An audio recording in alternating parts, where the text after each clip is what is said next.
할렐루야. 오늘도 우리 예배 가운데 나오신 여러분들 환영하고 축복합니다. 오늘도 우리가 마음을 다해서 하나님 앞에 예배드릴 때에 우리 하나님께서 우리의 예배 기뻐 받아주시고 또 이 시간에만 허락하신 특별하신 우리 하나님의 은총이 있을 줄 믿습니다. 우리 이 시간에도 우리 전심을 다하여 하나님 앞에 마음의 문을 열고 예배드리며 나갔으면 좋겠습니다. 모두 함께 우리 자리에 일어나셔서 하나님 앞에 찬송과 영광을 올려드리며 예배 시작하겠습니다. 주의 영광이 이곳에 가득해 우리 손에 주님과 함께 찬양하며 우리는 전진하리. 모든 열방 주볼 때 주의 영광이 이곳에 가득해 주의 영광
죽은 자의 부활의 논했지인데 하나님이 너희에게 말씀하신 바 나는 아브라함의 하나님이요 이삭의 하나님이요 야곱의 하나님이로라 하신 것을 읽어보지 못하였느냐. 하나님은 죽은 자의 하나님이 아니요 살아있는 자의 하나님이시니라. 살아계신 아버지 하나님, 이 시간에도 살아계신 우리 아버지 하나님 앞에 예배드림의 가장 귀함을 알고 우리 주의 성전에 나와서 예배드리는 이 권속들의 예배들을 받아 주시옵소서. 우리 하나님의 풍성하신 은총과 사랑으로 함께하여 주시옵소서. 우리 주 예수 그리스도의 이름으로 감사하며 기도드렸습니다. 네, 우리 함께 이 시간 계속해서 찬양하실 때에 우리와 동행하시는 하나님이 우리를 언제나 인도하시는 하나님을 생각하시면서 기쁘고 감사한 마음으로 힘차게 박수 치면서 찬양하시겠습니다.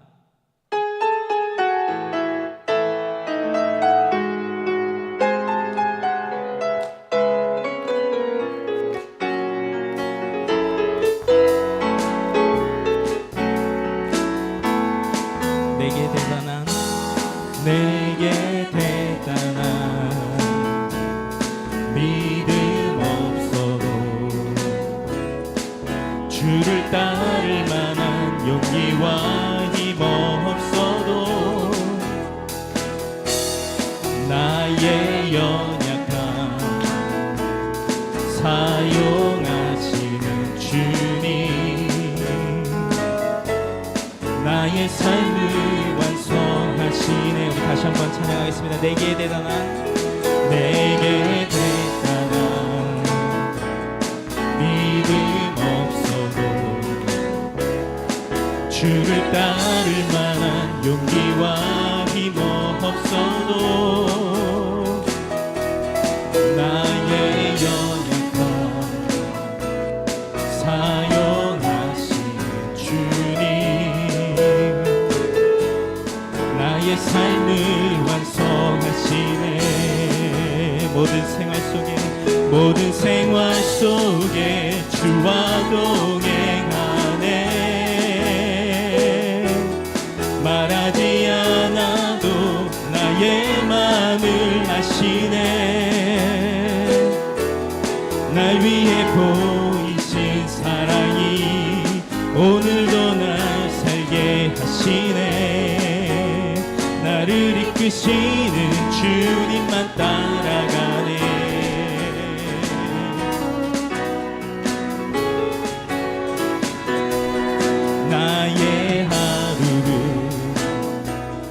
지켜주시고 주의 사랑 안에 자라나게 하시네. 나의 믿음을 사용하시는 주님, 나의 삶을 기대하시네. 모든 생활 속에 주와 동행하네. 말하지 않아도 나의 마음을 아시네. 날 위해 보이신 사랑이 오늘도 날 살게 하시네. 나를 이끄시는 주님만 따라가네. 모든 생활 속에 주와 동행하네. 말하지 않아도 나의 마음을 아시네. 날 위해 보이신 사랑이 오늘도 날 살게 하시네. 나를 이끄시는 주님만 따라가네. 다시 한번 모든 생활 속에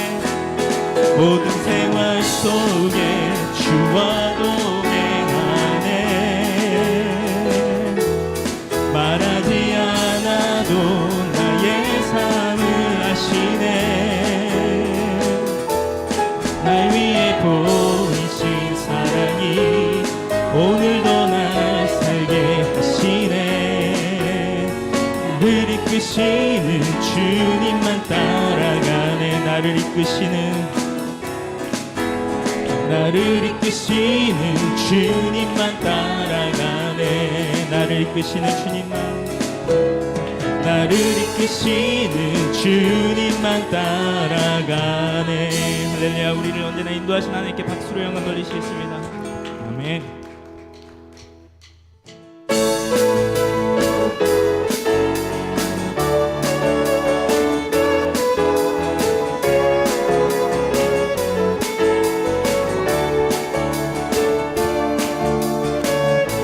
나의 가장 낮은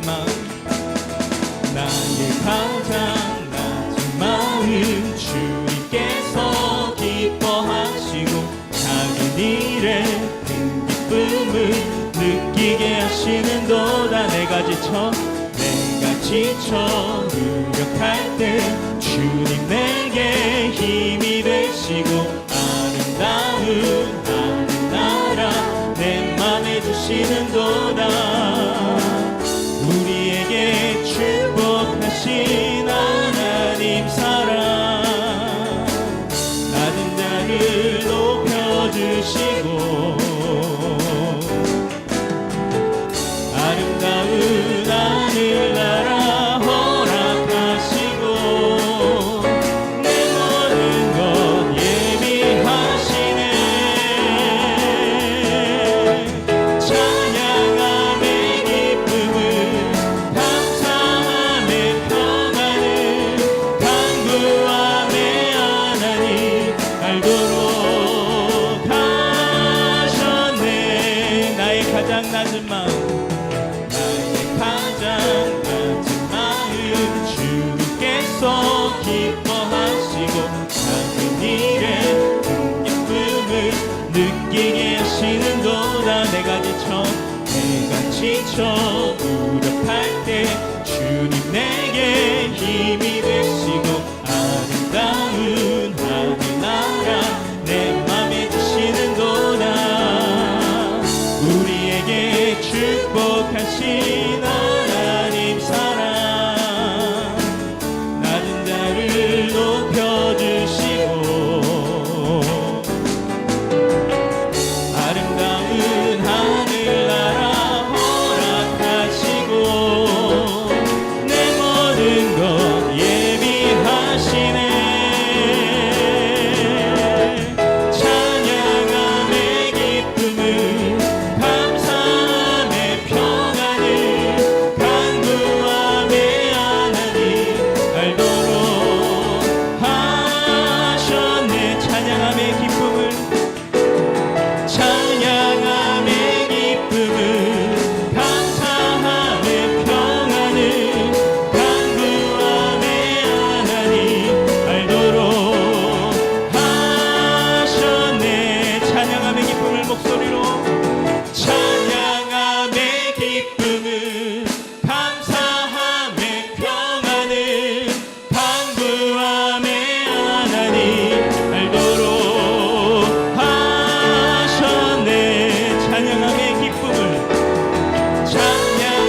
일어나셔서 계속해서 찬양하시겠습니다.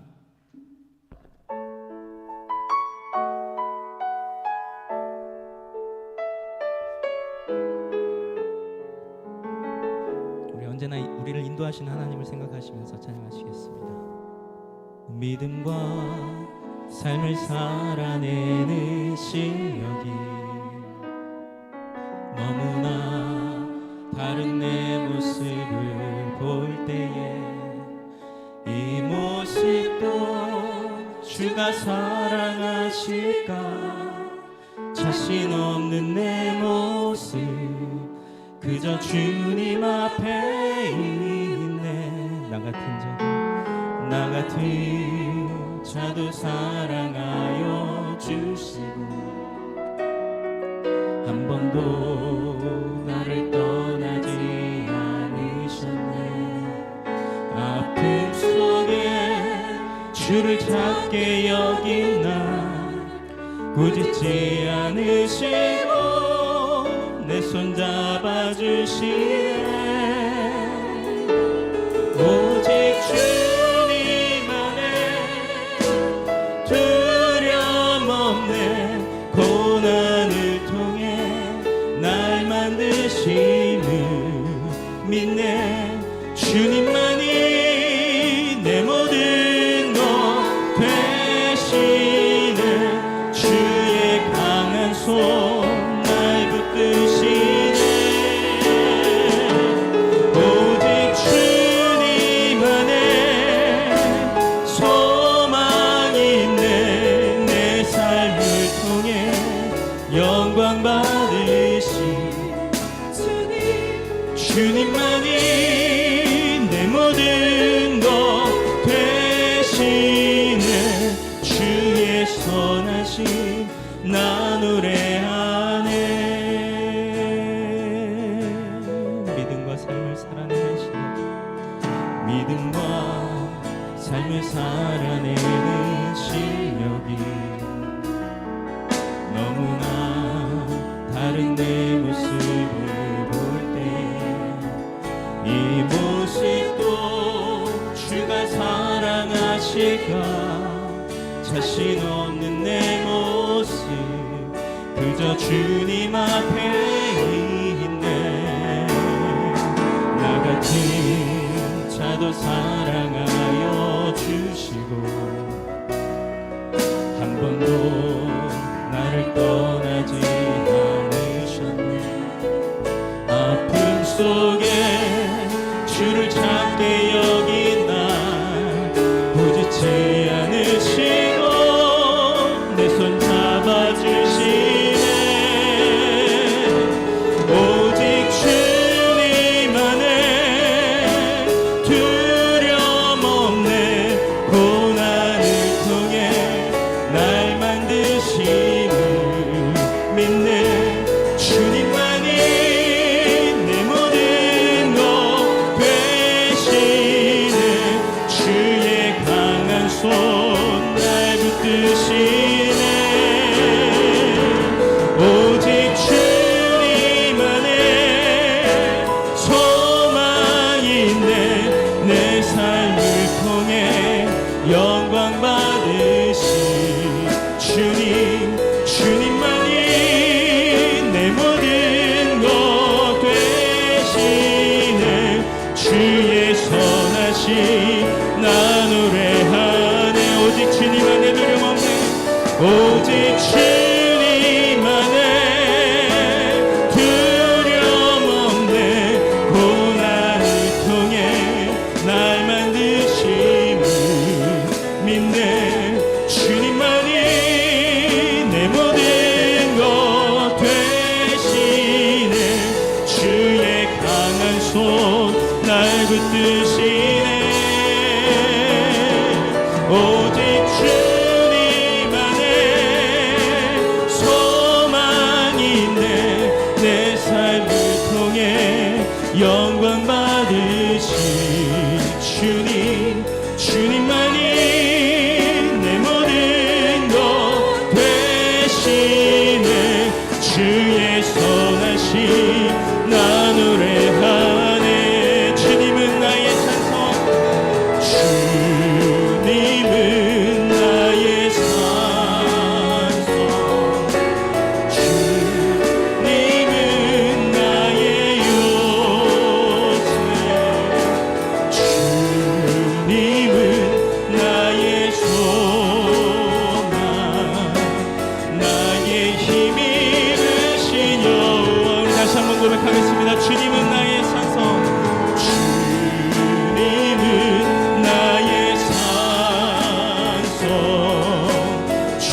나의 힘이 되신 여호와 주님은 나의 산성 주님은 나의 산성 주님은 나의 요새 주님은 나의 소망 나의 힘이 되신 여 우리 함께 이 시간 기도하며 나아가게 하소서. 우리의 소망 되신 주님 우리가 이 시간 주님을 바라옵니다. 아버지 하나님 우리 예배를 받아주시옵소서. 주님 이 시간 온전히 주님만을 향하는 마음으로 나왔습니다. 아버지 하나님 주께 전념할 수 있도록 인도하여 주시옵고 오 주님 우리 예배를 통역으로 주관하여 주시겠습니다. 아버지 하나님 우리 힘내시고 소망 되신 주님 저희가 믿음이 없음에도 불구하고 우리를 이끌어주시고 인도하여 주시 감사를 드립니다. 우리를 붙들어주시며 감사를 드립니다. 아버지 하나님 이 시간 올라오고 받아주시옵소서. 주여 아버지 하나님 인도하여 주시겠습니다. 오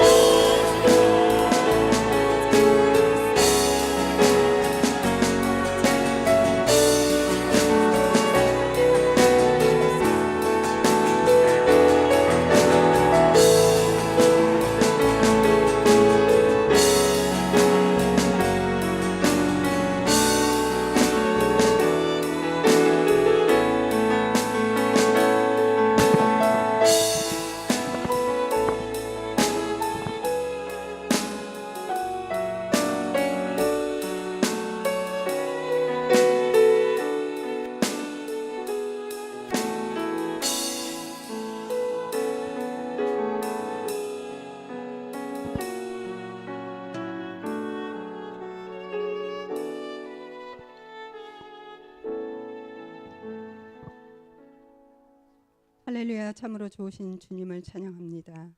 독생자 예수 그리스도를 이 땅에 보내주셔서 죄악에 빠진 우리를 구원하시고 영원한 소망이 되신 주님, 거룩한 주일을 맞이해 하나님께 예배드림에 감사드립니다. 오직 우리 주님만 영광받아 주시옵소서.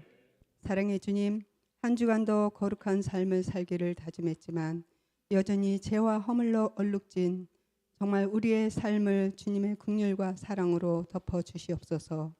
주님만을 의지하는 삶이 되게 하여 주시옵소서.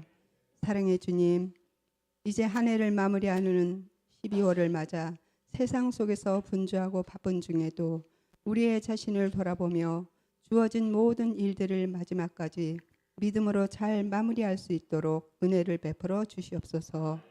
사랑의 주님, 또한 한 해 동안 우리 세미한 교회를 부흥케 하신 주님, 하나님의 크신 사랑과 은혜에 감사드립니다.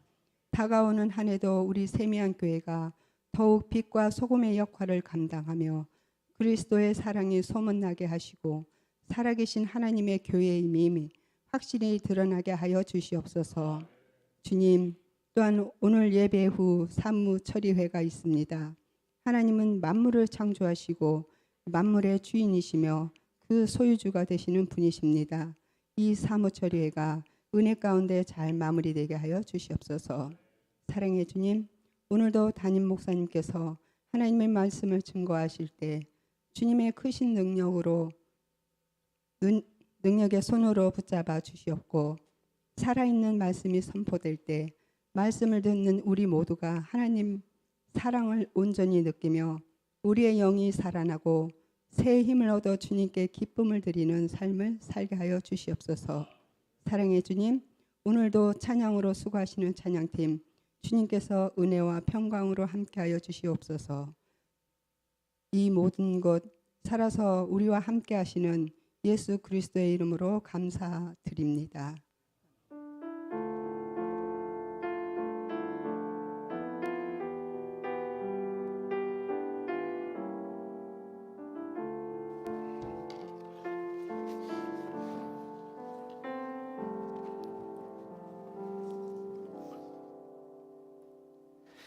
할렐루야. 우리 앞 옆사람 바라보면서 다시 한번 반갑게 인사 한번 나누도록 하겠습니다. 네, 잘 오셨습니다. 네, 반갑습니다. 한 주간 동안 모두 평안하셨습니까? 우리 오래간만에 우리 마이크 노윤경 집사님 다시 우리 휴스턴 세미학교에 찾아주신 거 감사드리고요. 또 우리 멀리서부터 우리 에스더 집사님, 우리 어머님하고 남동생 가족분들 나오셨는데 우리 이쪽에 앉아 계시죠? 네, 우리 환희 박수 한번 보내주시면 감사하겠습니다. 네, 잘 오셨습니다. 네, 잘 오셨습니다. 우리 주보 보시면서 우리 함께 교회 소식 보도록 하겠습니다.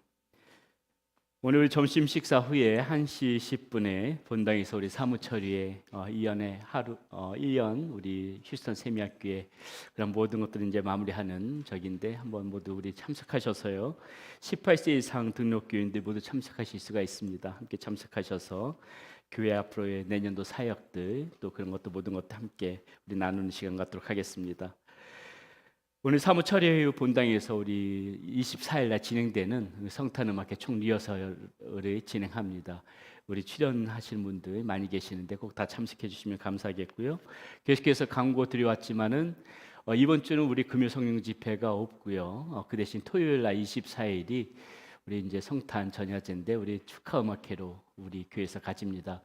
많은 귀한 분들이 함께 출연해서 또 아이부터 어른까지 음악회도 하고 뭐 그러는데 여러분 그 아주 행복하고 즐거운 시간 될 겁니다. 우리 전도의 방편으로 사용하셔서 많은 분들에게 이 소식 알려주셔서 같이 모시고 오실 분들 있으면 같이 모시고 오면 좋겠습니다. 송구영신 예배 12월 31일 날 토요일 날 오후 7시 30분에 모입니다. 1월 1일이 주일이기 때문에 송구영신 예배를 조금 일찍 모인다는 거 잊지 마시고 우리 7시 30분 한 해 마지막 시간 하나님 앞에 예배 드림으로 마무리하고 또 1월 1일 날 주일 첫날 하나님 앞에 예배 드림으로 시작하는 그러한 우리 성도님들 되시기를 바라겠습니다. 아울러서 2024년 신년 특별 저녁 집회가 하나님과 통하다라는 주제로 1월 2일부터 6일까지 저녁 7시 30분에 한 주간 매일 우리 교회에서 모여서 말씀 듣고 기도하고 찬양하는 시간으로 그렇게 한 해를 열어가도록 하겠습니다. 아무리 바쁘시고 힘드셔도 신년 첫해 하나님만 바라본다는 그런 굳은 결심으로 이 특별 집회 우리 여기 앉아 계신 모든 성도님들 꼭 참석하셔서 은혜로 시작하고 하나님 앞에 기도로 시작하면서 그렇게 한 해를 열어가시기를 바라겠습니다. 우리 휴스턴 세미학교의 내년도 비전이 오이코스 처치 소그룹으로 부흥하는 교회 표어는 우리는 목장이라는 말 대신에 마을이라는 이름을 쓴다고 했죠. 그래서 마을 또 하나의 가족이라는 표어로 그렇게 시작을 합니다. 그래서 목장을 우리가 이제 두 그룹으로 우선은 크게 두 그룹으로 편성을 했습니다. 아마 이제 이 마을은 두 그룹으로 편성했습니다. 앞으로 이제 이 마을이 점점 더 많아지겠죠. 이제 어떻게 편성되어졌는지 우리 게시판에 보게 되면은 여러분들의 이름이 있습니다. 그래서 우선 이건 가편성이라는 걸 말씀드리고요. 이 연령별로 좀 해가지고 이렇게 구별이 지어놨는데 혹시 여러분들 그 보시고 나는 지금 좀 연령이 있지만 난 젊은 사람들과 함께하고 싶다. 아니면 난 좀 젊은 쪽이지만 좀 어르신들하고 함께하고 싶다. 그러신 분들은 우리 김영관 전사한테 말씀을 해주세요. 그럼 상황에 따라서 이렇게 변동도 가능하기 때문에 꼭 게시판에서 내가 어느 마을에 속했는지를 보시고 이렇게 옮기시길 원하시면 우리 김영관 전도사님께 말씀드리면 될 것 같습니다. 자, 교우 동정 및 중보 기도 제목 우리 계속 주보에서 보시면 참고하시면 되겠고요. 네. 교회 주요 행사도 역시나 주보 하단에 나와 있습니다. 참고하시면 되겠습니다. 오늘 우리에게 주신 하나님 말씀 함께 보도록 하겠습니다. 우리에게 주신 하나님의 말씀은 마가복음 16장 1절에서부터 13절까지 말씀 우리 함께 보도록 하겠습니다. 우리 모두 함께 자리에 일어나셔서 저와 여러분들 말씀 한 절씩 같이 교독하면서 말씀 보도록 합니다. 안식일이 지남에 막달라 마리아와 야고보의 어머니 마리아와 또 살로메가 가서 예수께 바르기 위하여 향품을 사다 두었다가 전날며 일찍이 해돋을 때에 그 무덤으로 가며 서로 말하되 누가 우리를 위하여 무덤 문에서 돌을 굴려 주리요 하더니 들어본즉 벌써 돌이 굴러져 있는데 그 돌이 심히 크더라. 무덤에 들어가서 흰 옷을 입은 한 청년이 우편에 앉은 것을 보고 놀라매 청년이 이르되 놀라지 말라. 너희가 십자가에 못 박히신 나사렛 예수를 찾는구나. 살아나셨고 여기 계시지 아니하리라. 보라 그리 두었던 곳이니라. 가서 그의 제자들과 베드로에게 이르기를 예수께서 너희보다 먼저 갈릴리로 가시나니 전에 너희에게 말씀하신 대로 너희가 거기서 배우리라 하라 하는지라. 여자들이 몹시 놀라 떨며 나와 무덤에서 도망하고 무서워하며 아무에게 아무것도 말하지 하지 못하더라. 예수께서 안식 후 첫날 이른 아침에 살아나신 후 전에 7 귀신을 쫓아내어 주신 막달라 마리아에게 먼저 보이시니 마리아가 가서 예수와 함께하던 사람들이 슬퍼하며 울고 있는 중에 이를 알림해 그들은 예수께서 살아나셨다는 것과 마리아에게 보이셨다는 것을 듣고도 믿지 아니하니라. 그 후에 그들 중 두 사람이 걸어서 시골로 갈 때에 예수께서 다른 모양으로 그들에게 나타나시니 함께 읽습니다. 두 사람이 가서 남은 제자들에게 알렸을 때 역시 믿지 아니하니라. 아멘. 예, 자리에 앉으시겠습니다. 기도합니다. 살아계신 아버지 하나님 감사합니다. 이 시간에도 주의 말씀을 받습니다.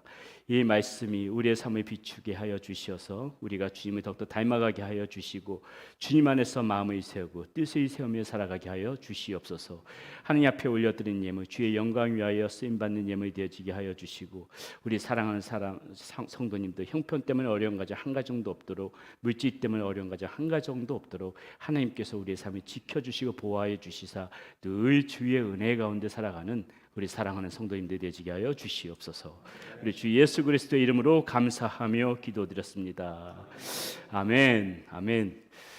예, 주님 태어나신 날 다음 주일이 성탄 25일 성탄 주일인데 주님이 태어나시는 날이 이제 다음 주인데 우리는 벌써 주님께서 돌아가시고 이제 부활하시는 그 말씀을 가지고 나누고 있습니다.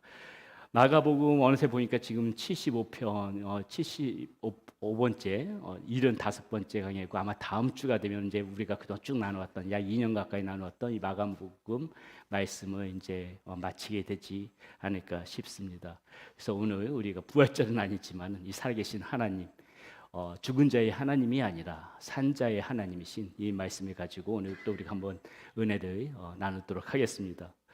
세상에는 참 다양한 무덤이 있습니다. 우리가 잘 알고 있는 그 무덤 중에 이제 피라미드 같은 거 그런 거 우리 무덤이죠. 예, 이 이집트의 피라미드가 가장 유명하긴 하지만은 이 피라미드 무덤을 보니까는 무슨 메소 아메리카나 그리고 중미 같은 곳에서도 보니까는 이 피라미드 형태의 무덤이 있다는 것을 우리는 발견하게 됩니다.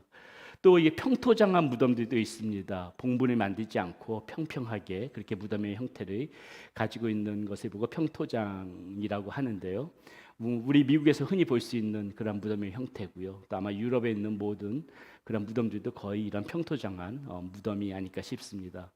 봉분을 가지고 있는 이렇게 둥그렇게 봉분을 가지고 있는 무덤도 있죠. 우리나라가 대표적이라고 할 수가 있고 이 무덤들 보게 되면 어떤 신분에 따라서 무덤이 작든지 아니면 아주 거대하든지 왕 같은 무덤 같은 경우에는 뭐 굉장히 크지요. 예, 뭐 경주 같은데 보면은 그 왕의 무덤들 얼마나 큽니까? 이런 식으로 신분에 따라서 이렇게 무덤의 형태들이 다양하게 있는 것을 우리는 볼 수가 있습니다. 우리나라 사람들한테 이 한국 사람들한테 이 무덤은 굉장히 어떻게 보기에는 정서적으로 가깝게 있습니다. 아마 여기서 서울에서 자라신 분들은 모르겠어요. 시골에서 자라신 분들은 거의 이 무덤과 함께 생활한다고 해도 과언이 아닐 것입니다. 우리나라 산 같은 데 보게 되면은요. 고개만 돌려서 산자락을 봐도 거기는 어김없이 뭐가 있습니까? 예, 무덤이 있죠. 볕 잘 들고 햇볕 잘 들고 이런 데 보면은 항상 우리들을 반갑게 맞아주는 것은 무엇이다? 무덤입니다. 무덤이요. 이렇게 우리 한국 사람들의 정서에는 항상 무덤이 가까이 있습니다. 그렇게 이 무덤은 우리에게 친숙한 장소이기도 하고요. 또 이 아이들한테는 이 무덤 무엇입니까? 공포의 장소가 되기도 하고 때로는 놀이터가 되기도 하고 아주 다양하지요. 예전에 한국 드라마나 한국 영화 같은 데서 공포물 같은 거 보게 되면은 거의 다 어디서부터 시작됩니까? 이 무덤에서부터 시작돼요. 칠흑같이 어두운 밤에 갑자기 여자의 흐느끼는 소리가 들립니다. 그리고 무덤에서는 스멀스멀 이렇게 연기 같은 게 올라오지요. 예, 그리고 하얀 소복 입은 여자가 입가에 피를 흘리면서 그렇게 복수할 대상자들을 쫙 이렇게 찾아가고 그러지 않습니까? 저도 어렸을 적에 이 한국 드라마 보게 되면 빼놓지 않고 봤던 프로그램 중에 하나가 있는데 무엇일까요? 전설의 고향. 저만 본 게 아니군요. 전설의 고향. 예, 이 전설의 고향을 보게 되면 특히 공포물 같은 게 많이 나오는데요. 저는 뭐 겨울이면 괜찮아요. 한여름에 그 더운데 뭐 에어컨이나 있습니까? 선풍기 틀어도 그 더운 여름에도 그 전세고향 무서운 장면이 나오면 이불을 뒤집어 쓰고 땀을 뻘뻘 흘리면서, 그거 안 봐도 그만인데 그렇게 더우면서도 땀을 뻘뻘 흘리면서도 눈만 빼꼼히 열고 그것을 보겠다고 그렇게 하다가 무서운 장면에서 어머니나 그 형제들이 하고 놀라면 막 기겁을 해가지고 놀라고 그랬던 장면들이 그렇게 생각이 납니다. 자, 밤에는 그렇게 무서운 무덤이지만은 아이들한테 이 낮에는 또 기가 막힌 놀이터가 바로 이 무덤이에요. 이 무덤이 산자리에 보게 되면 무덤들이 많이 있으니까 그 봉분 사이에 이렇게 몸을 숨기고 아이들 뭐 합니까? 편을 갈라서 총싸움 놀이 같은 거 막 하는 거예요. 막 산자락을 뛰어다니면서 이렇게 총싸움 놀이도 하고요. 이 봉분이 있는 무덤의 정말 하이라이트는 무엇입니까? 겨울이지요. 겨울에 눈 쌓이면은요, 저 산자락에서부터 비료푸대 하나 가지고 올라가는 겁니다. 그리고 여러분 그 비료푸대 아시지요? 그 두꺼운 비닐로 되어진 거, 그 비료푸대를 그 산자락에서부터 엉덩이에다 깔고 샥 내려면은 이 무덤 봉분이요, 이게 점프대가 돼요. 촥 해가지고 하면은 그냥 쫙 몸이 나르면서 그 하늘에 나는 기분을 만끽하고 막 그렇게 하면서 눈썰매를 타면서 이렇게 무덤을 이렇게 오게 되면 할아버지 부직갱이 들고 이놈아 내려와라 그러면서 막 이렇게 쫓아오기도 하시고 그러죠. 저는 이렇게 스키도 많이 타보고 또 이렇게 정말 잘 시설이 갖추어진 눈썰매장에서 눈썰매도 타봤지만은 그 어렸을 적에 타던 그 무덤가에서 그 비료푸대 가지고 놀던 그 눈썰매만큼 재밌지는 않았던 것 같습니다. 제 말에 고개를 끄덕끄덕거리시는 분들은 나도 그렇게 놀아봤다 하시는 분들이고, 저게 뭔 소리냐 하시는 분들은 다 서울에서 살으신 분들이라는 것을 제가 그렇게 이해하겠습니다. 우리나라 무덤 이야기를 하다 보니까 신이 나서 말이 길어졌는데요. 오늘 우리가 본문 가운데서 보게 되어지는 이 무덤도 굉장히 특이한 무덤입니다. 이 팔레스타인 무덤은요, 바위에다가 굴을 팝니다. 바위에다가 굴을 파고 그 안에다가 이제 시신을 안치하는 구조지요. 그래서 그 무덤을 막은 돌문을 열게 되면은 누구라든지 그 무덤 안으로 들어갈 수가 있었습니다. 예수님도 십자가에서 돌아가신 후에 이 돌 무덤 가운데에 안치되셨죠. 지난주에도 우리가 나눴듯이 이 무덤은 누구의 무덤이었다고 했습니까? 아리마대 사람 요셉의 그러한 무덤이었는데, 자기를 위하여서 사두었던 무덤이었는데 예수님을 위하여서 기꺼이 그 무덤을 드렸다고 우리가 지난주에 나눈 바가 있습니다. 유대인들의 당시 장례법에 따르면은 이렇게 안치한 시신이 몇 년이 지나서 이제 육탈이 되어져 가지고 뼈만 남게 되면은 그 유골을 수습해서 별도로 이제 자신의 조상들의 유골과 나란히 이렇게 안치하는 그 2단계 수순을 거치는 것이 이 당시 유대인의 그 장례 풍습 가운데 있었습니다. 자, 이와 같이 무덤이라 하면은 무엇이 있어야 됩니까? 그 안에 시신이 있어야죠. 시신이 있어야 무덤 아닙니까? 무덤이라 하면 시신이 당연히 있어야 되는 것인데, 그런데 오늘 말씀에 보니까는 이 예수님의 무덤은 비어 있었다, 이렇게 지금 나와 있습니다. 예수님의 무덤은 비어 있었대요. 이 빈 무덤의 최초로 확인한 사람들이 오늘 본문 16장 1절에는 이렇게 기록하고 있습니다. 안식일이 지남에 막달라 마리아와 야고보의 어머니 마리아와 또 살로메가 가서 예수께 바르기 위하여 향품을 사다 두었다가 안식 후 첫날 매우 일찍이 해 돋을 때에 그 무덤으로 가며, 이렇게 되어 있습니다. 네, 누가 제일 먼저 갔습니까? 여인들, 역시나 자랑스러운 여인들입니다. 우리 남자들 분발하세요. 남자들 분발해야 된다. 이 신앙생활 보게 되면 열심히 있는 분들 보게 되면은 대체적으로, 지난주에도 제가 한번 언급했지만은 대체적으로 희한하게 남자들보다 여성분들이 많은 것 같은데, 네, 우리 남자분들 분발해야 합니다. 이날도 예수님의 그 무덤, 안식 후 첫날 무덤을 제일 먼저 찾아간 것은 여인들이었다는 것이죠. 자, 이들은 예수님의 시신의 발을 그 향품을 준비해서 안식 후 첫날 아침 일찍 그 무덤으로 갔다고 나와 있습니다. 당시 장례 예법대로 하고자 이렇게 찾아갔던 것입니다. 자, 그런데 가서 보니까는 그 무덤을 막은 돌문이 지금 열려져 있다고 해요. 그리고 그 안에 예수님의 시신이 있어야 되는데 예수님의 시신이 없습니다. 예수님 대신에 이 여인들을 맞이한 사람을 오늘 말씀에 보니까는 흰옷 입은 한 청년이라고 했는데, 이 동일한 사건을 다루고 있는 마태복음에 보니까는 그 사람을 가지고 주의 천사였다, 이렇게 표현하고 있는 것을 볼 수가 있습니다. 이 천사가 예수님에 대한 이 부활 소식을 알려주었고, 그리고 이 여인들은 그 소식을 듣고 나가서 사람들에게 전하고 있는 것이 오늘 우리가 읽은 본문 내용입니다. 그래서 우리는 오늘 이 예수님께서 부활하셨던 이때의 이 상황을 보면서 오늘 과연 이 사건들이 우리에게 주시는 말씀이 무엇인가에 대해서 한번 생각해 보려고 합니다. 살아계신 주님이 이 부활의 사건을 통하여서 우리에게 말씀해 주시고자 하는 것은 무엇일까? 첫 번째, 주님을 죽은 자 가운데서 찾으면 우리에게는 아무런 소망도 없다는 것입니다. 오늘 이 부활의 사건이 우리에게 주시는 말씀은 그것이에요. 주님을 죽은 자 가운데서 찾지 마라. 우리의 인생에 있어서, 우리의 삶에 있어서 주님을 죽은 자 가운데서 찾으면 우리에게는 아무런 소망이 없다. 오늘 이 사건은 우리에게 그것을 말해줍니다. 천사가 말했듯이 이 여인들은 보세요. 주님을 죽은 자 가운데서 찾았습니다.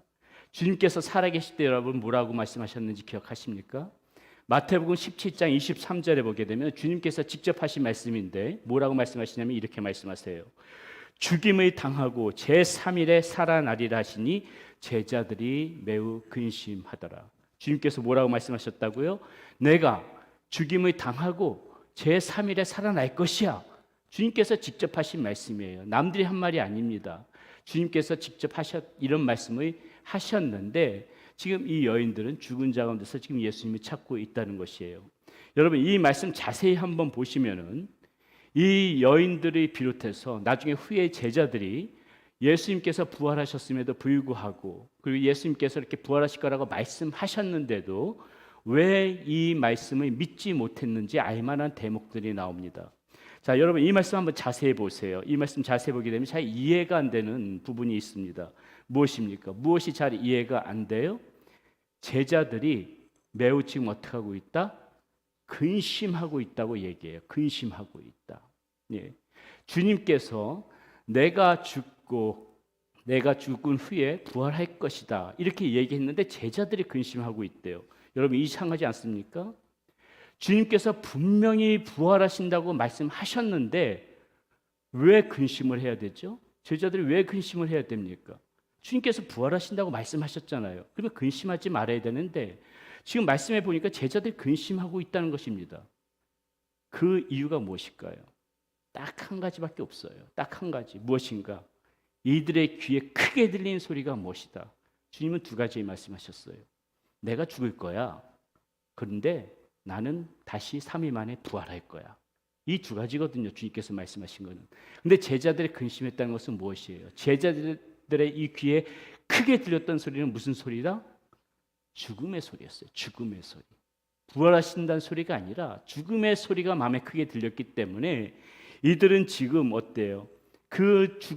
내가 죽을 것이란 그 소리가 나의 마음을 빼앗고 내 정신을 지배하니까는 지금 이들은 주님께서 부활하실 거라는 그 소리는 기억조차 하지 못하고 있다는 것입니다.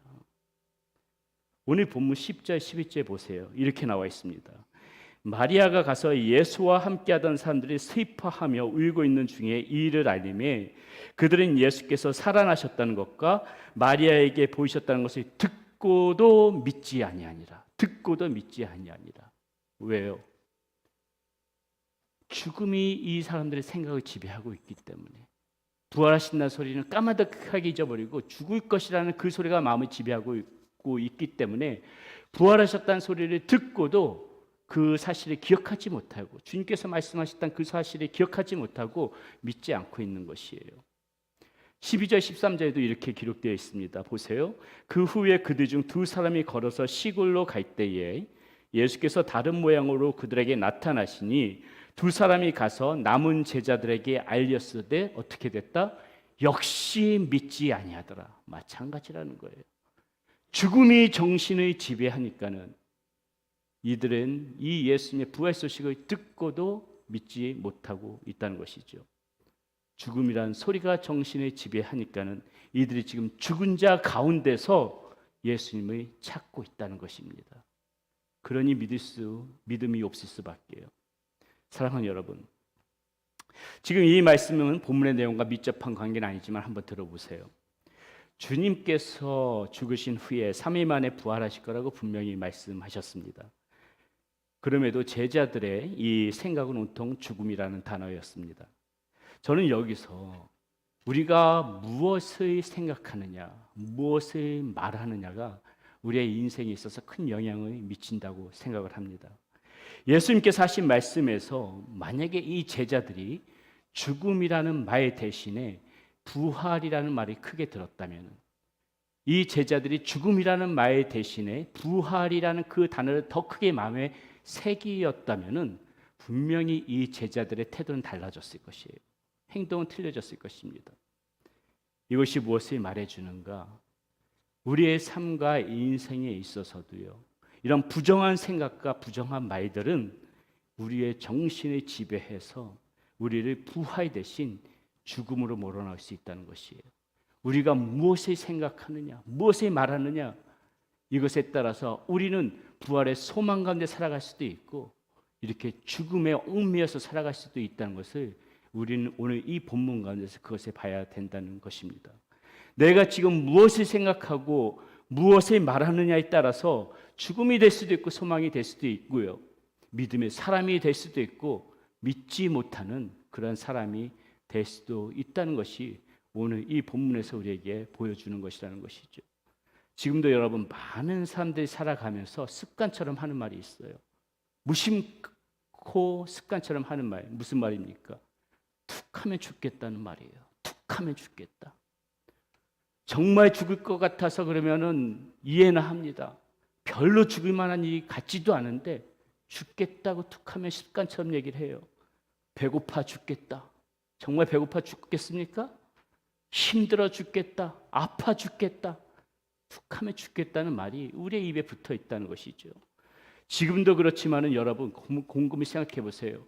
옛날 우리 선조분들, 조상분들은 더 했어요. 아예 이런 말들을 입에 달고 살았지요. 우리 할아버지 할머니들, 옛 어르신들 생각해 보게 되면은요, 훨씬 더 우리 조상들이 이런 말들을 입에 달고 살았습니다. 그러니까는 우리 역사를 보게 되면 배고파 죽는 사람들이 그렇게 많은 거고, 힘들어 죽는 사람들이 또 많은 거고, 아파 죽는 사람들이 또 그렇게 많은 거 아니겠습니까? 그런데 우리가 언제부터 잘 살기 시작합니까? 생각해 보면은요, 우리 이 민족 가운데 복음이 들어오면서부터 그것이 터닝 포인트가 되어져서 그때부터 우리가 이렇게 잘 살게 되는 것을 우리가 보게 되어지죠.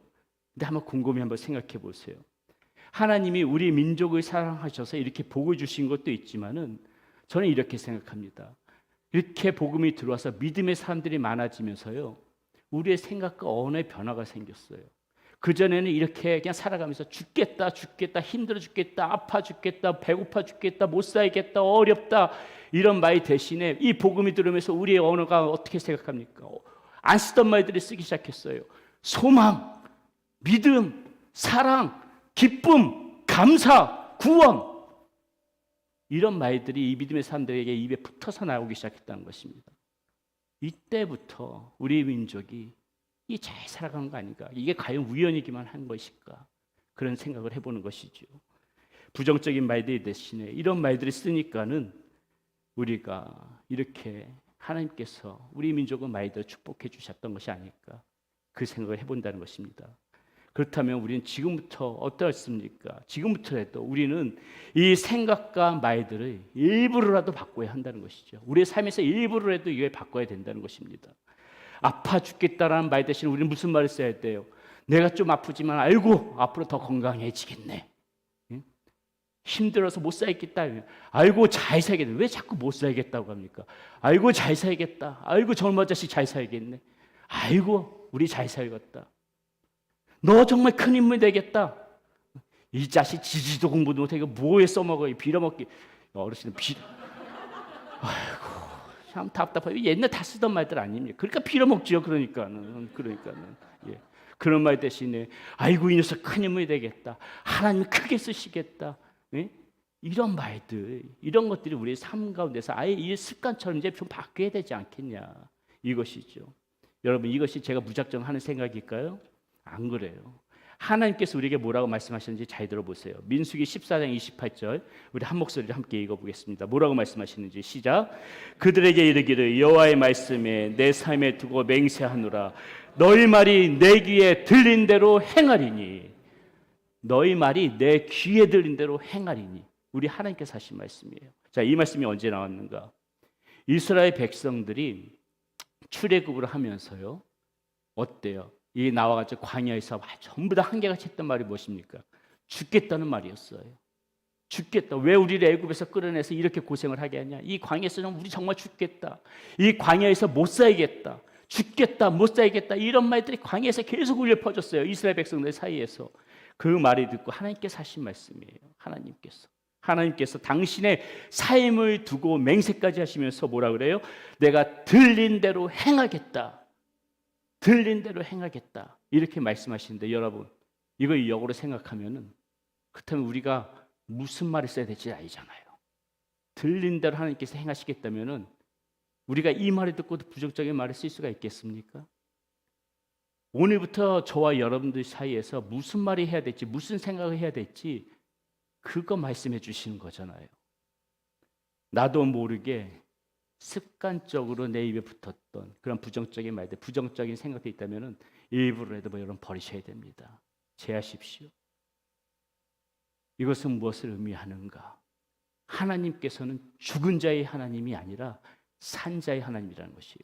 부정적인 생각, 부정적인 말들 다 죽음 속에서 찾는 것이에요.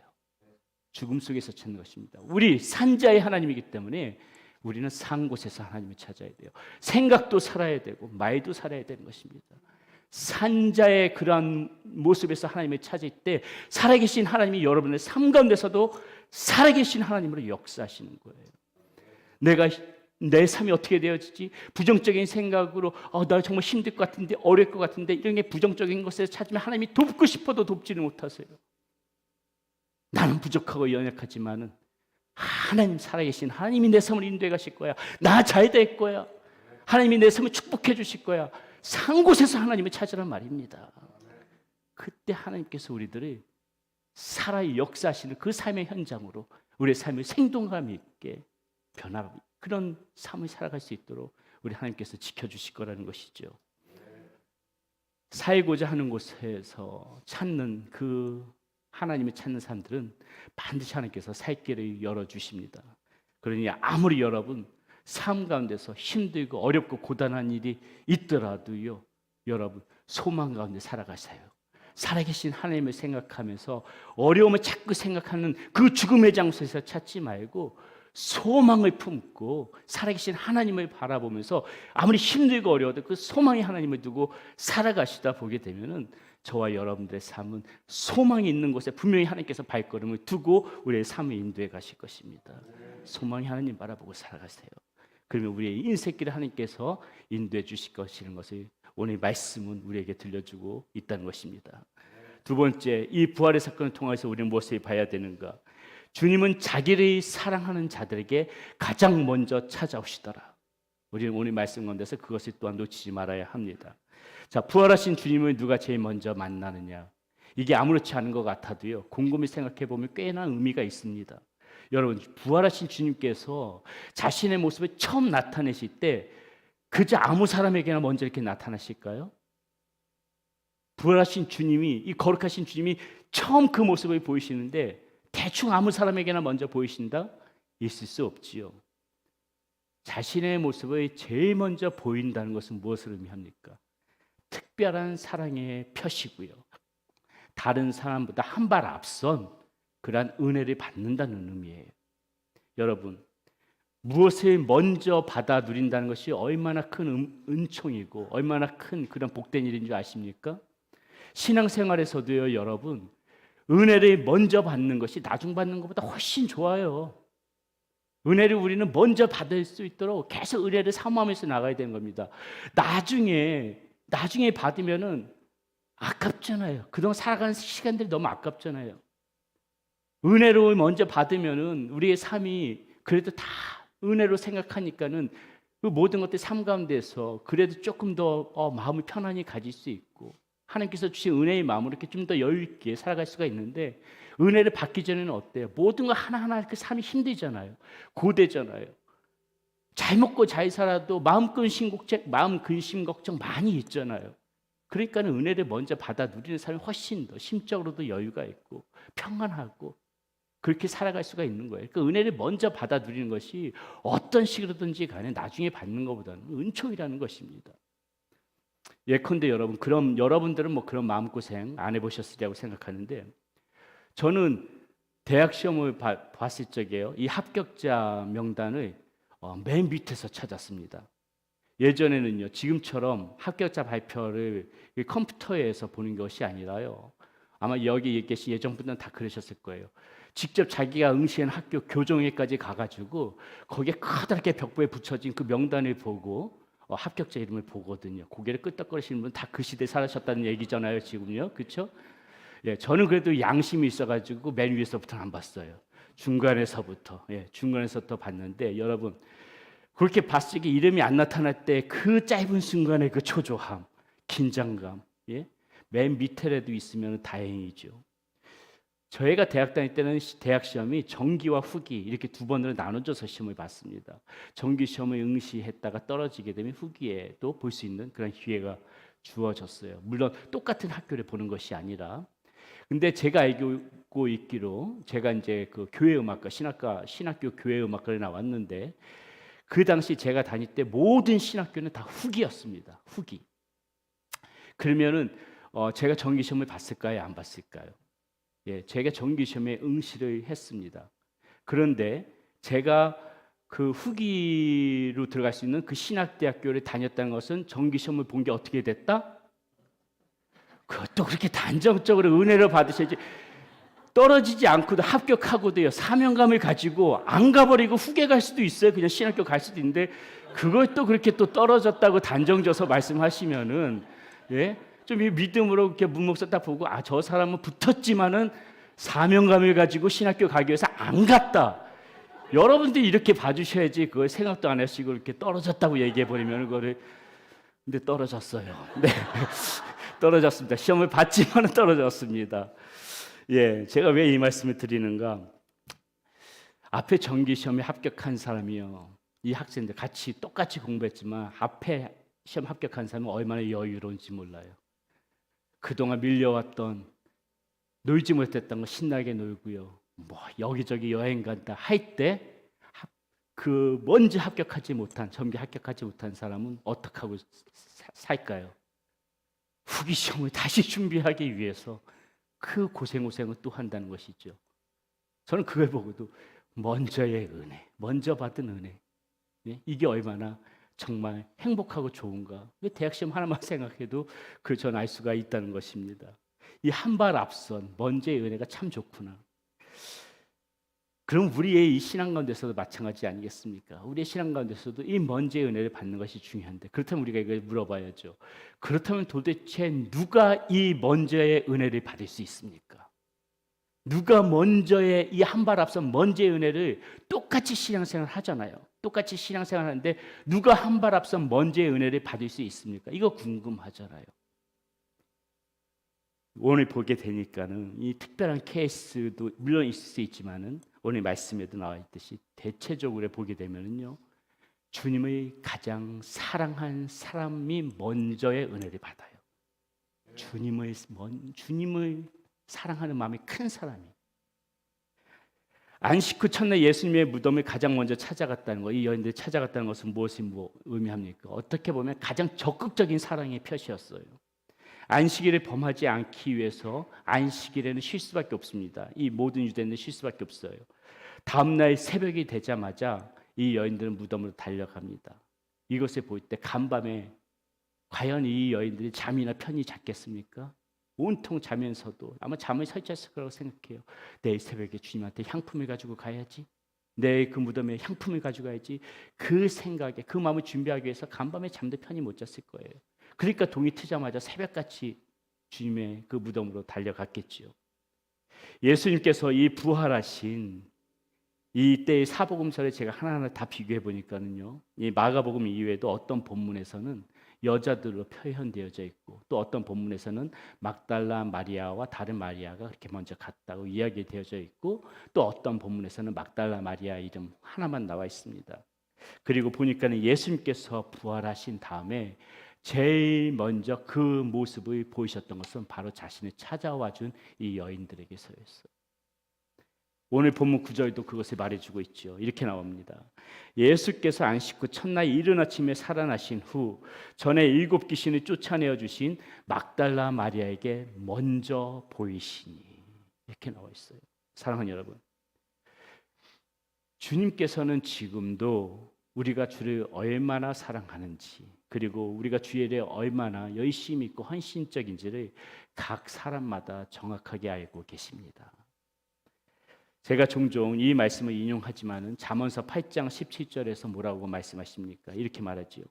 나를 사랑하는 자들이 나의 사랑을 입으며 나를 간절히 찾는 자가 나를 만날 것이다.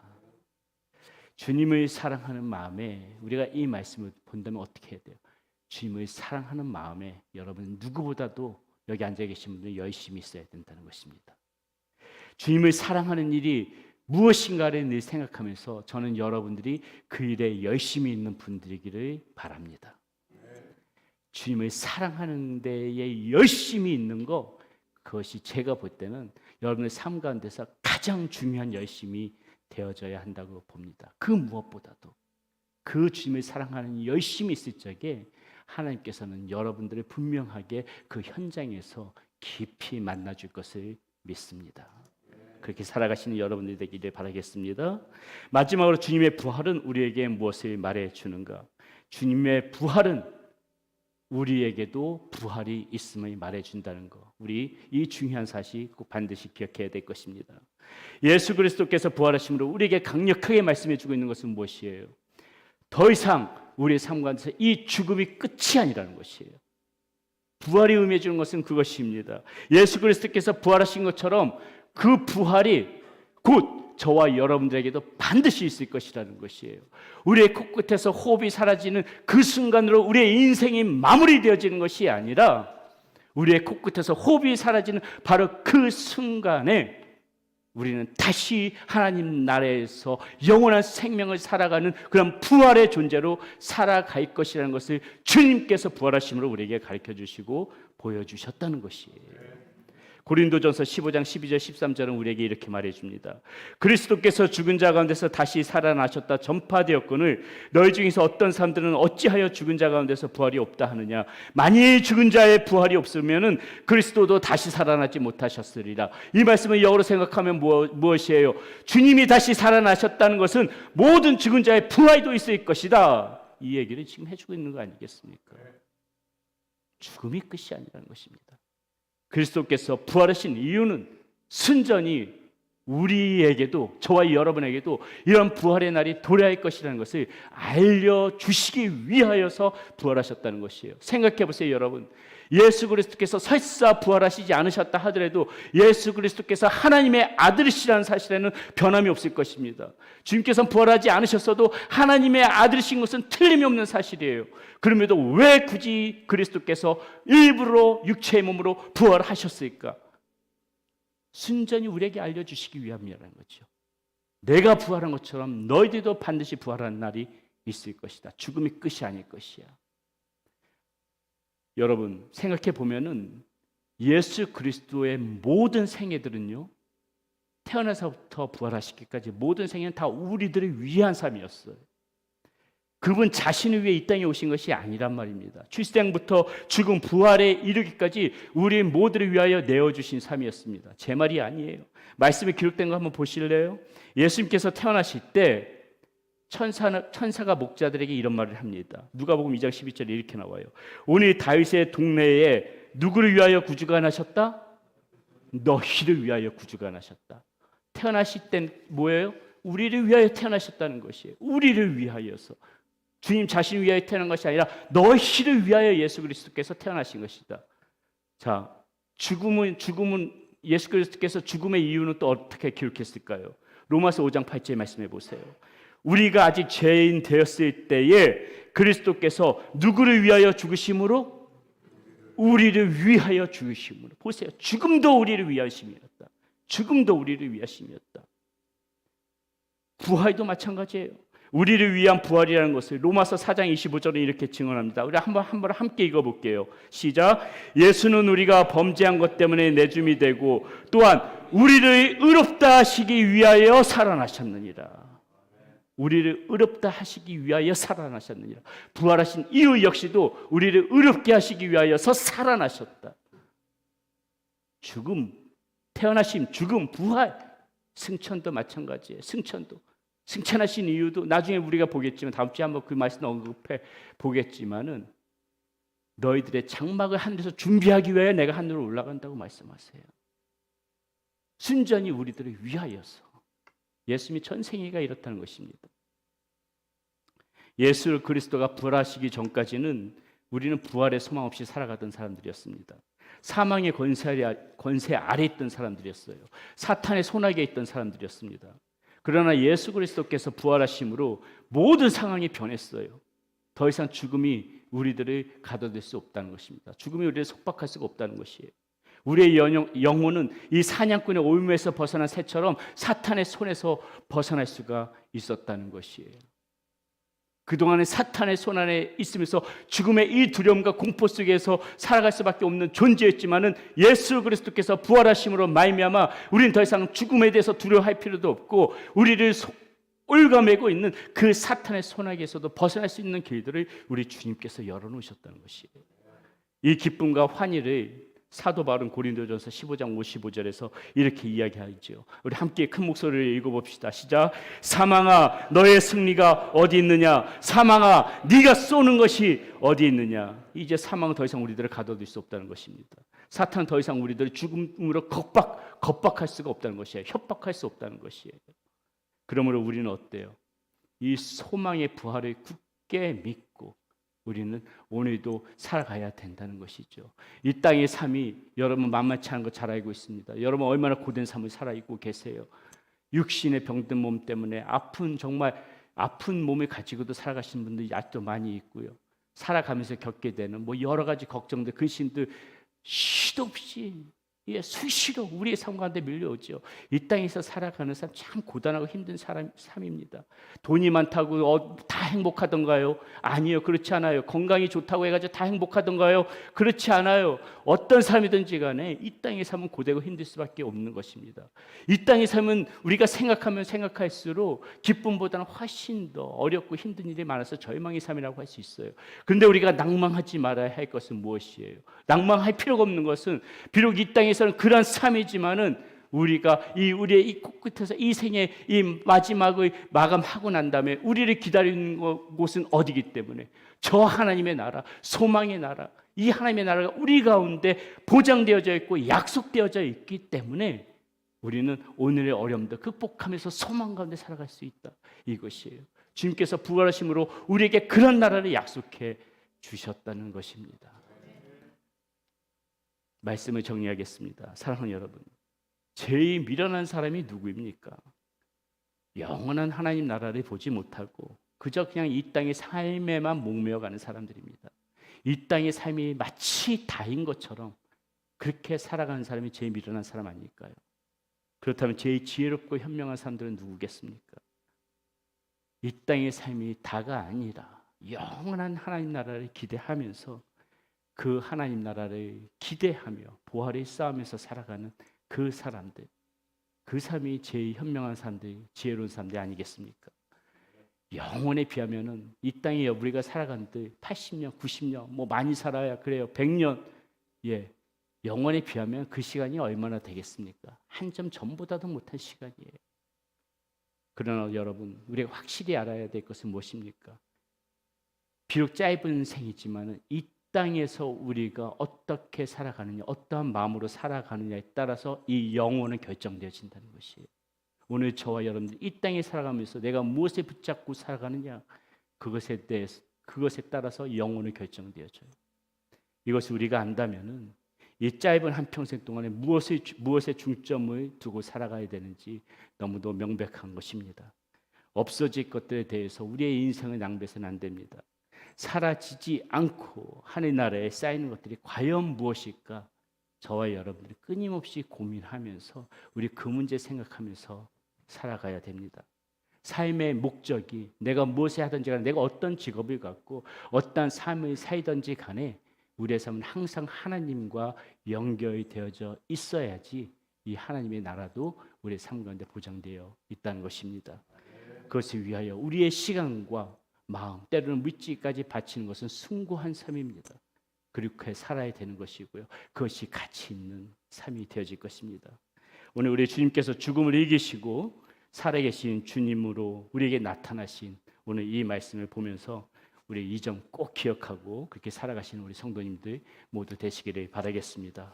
오늘 우리 말씀 생각하면서 우리 힘있게 우리 살아계신 하나님, 이 하나님을 찬양하는 마음으로 우리 힘있는 목소리로 우리 함께 찬양 올려드리겠습니다. 살아계신 주 함께 찬양합니다. 우리 힘있게 박수면서 주 하나님, 주 하나님, 독생자 예수 나 위하여 오시었네. 내 모든 죄 다 사하시고 죽음에서 부활하신 나의 구세주, 살아계신 주 나의 참된 소망, 걱정 의심 전혀 없네. 사랑의 주의 갈 길 인도하니 내 모든 삶의 기쁨 늘 충만하네. 주 안에서 거듭난 생명, 주 안에서 거듭난 생명 도우시는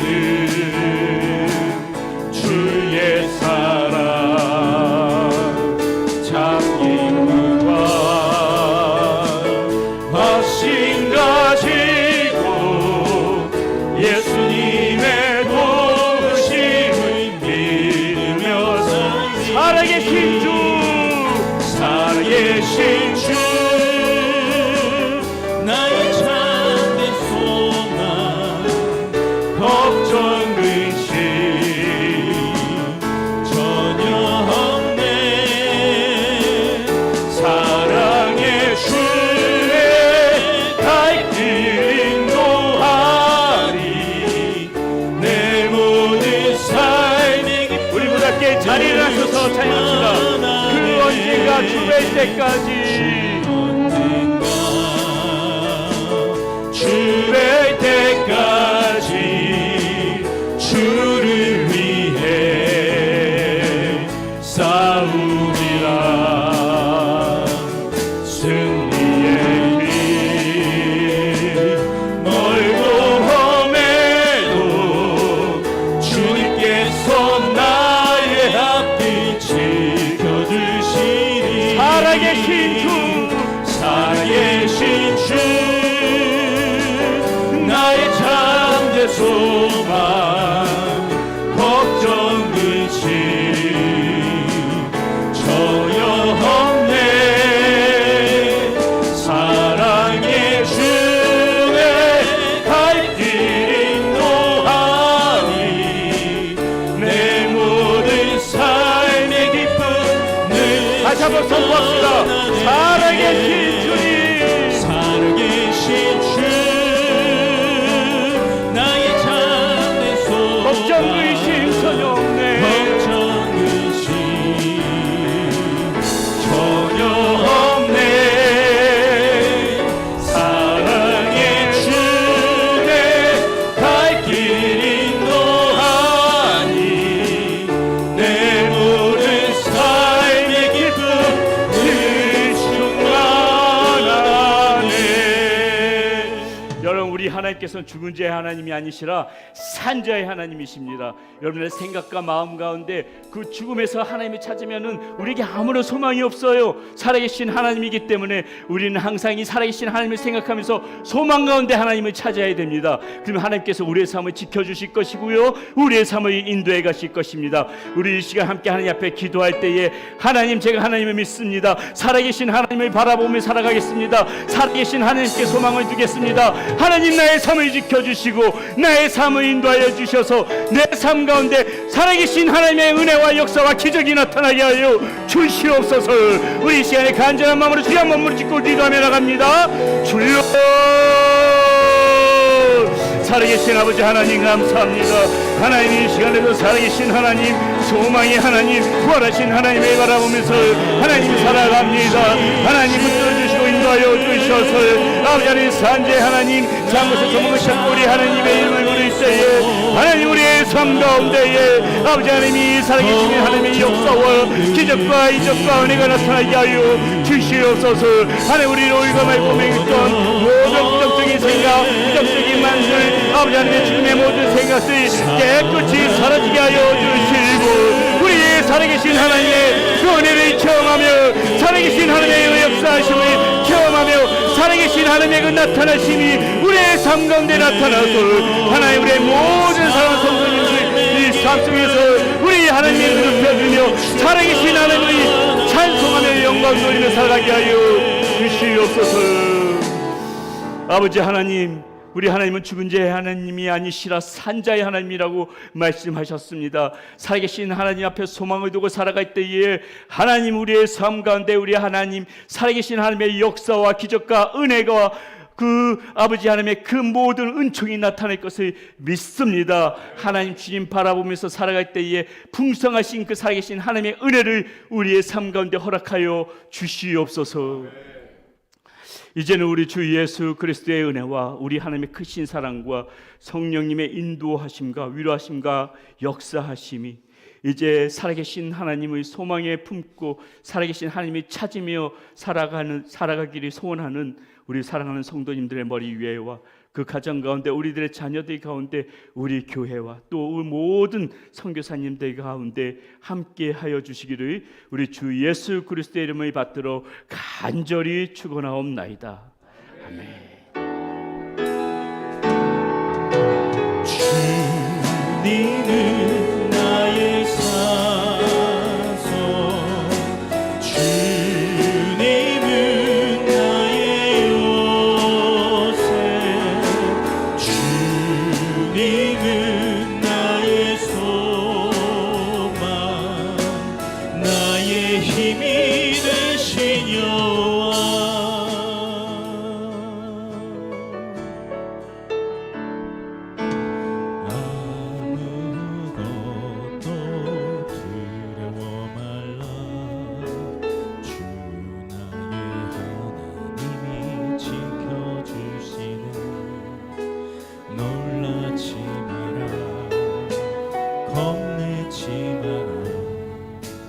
주님 나를 지켜주시네. 아무것도 두려워 말라. 주 나의 하나님이 지켜주시네. 놀라